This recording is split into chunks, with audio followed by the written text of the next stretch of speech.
Thanks for joining us. Israel is ramping up its attacks across Gaza, carrying out a series of airstrikes in the southern areas of Khan Younis. More than 20 Palestinians have been killed in the attacks since dawn on Monday.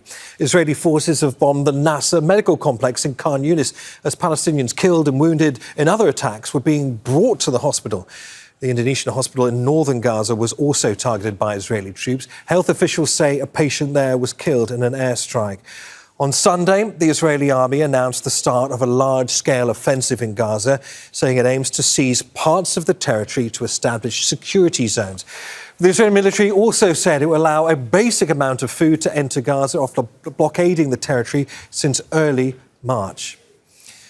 Well, Tareq Azzoum is in Deir el-Balah in central Gaza. Tareq, bring us up to speed with what's going on here. Talk us through what's been happening in these opening hours of Israel's wide ground offensive in northern and southern Gaza. What does it mean for the people of the Gaza Strip?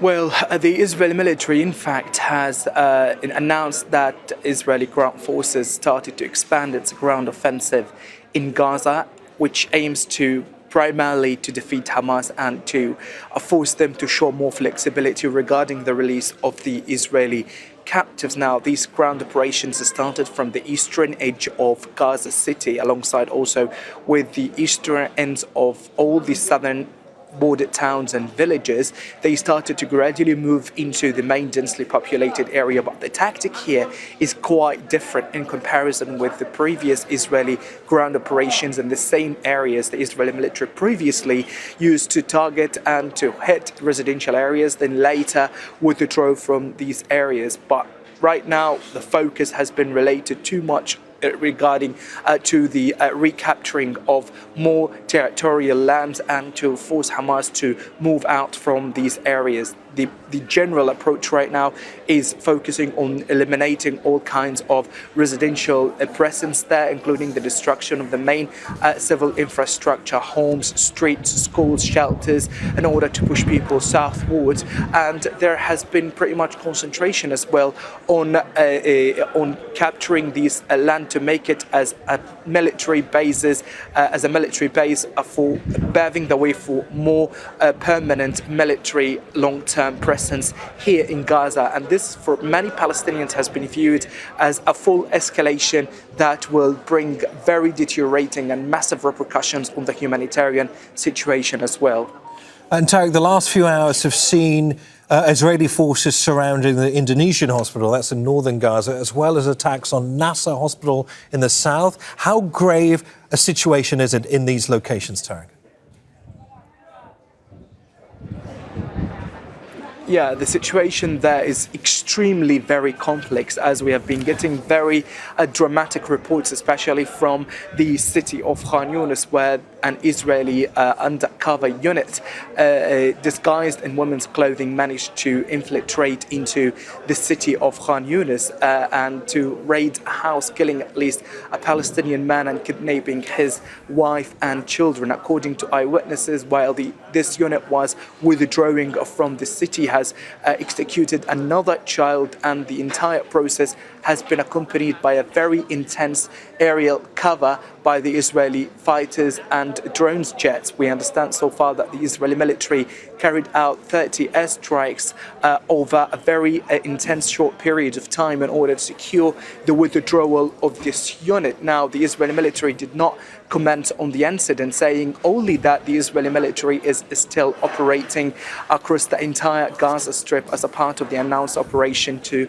defeat Hamas and release the Israeli captives. But the attacks elsewhere in the Strip had led to very devastating consequences. The Israeli military targeted Nasser hospital, leading to a very significant level of destruction there.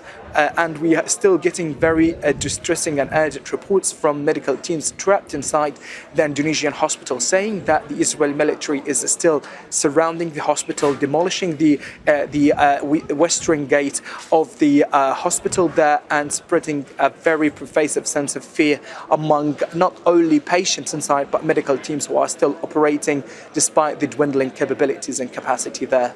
And while you're talking, Tareq, we're looking at some of these live pictures from what looks like, sorry, they're not live, they are some of the recent pictures we're receiving of Khan Younis. Huge plumes of smoke rising there as the extensive operation in both northern and southern Gaza continues. So Israel, Tareq, has said it will now allow basic aid into Gaza. Do we have any idea of what that means, when it will begin, and how, of course, it will enter the Strip, given this operation is underway?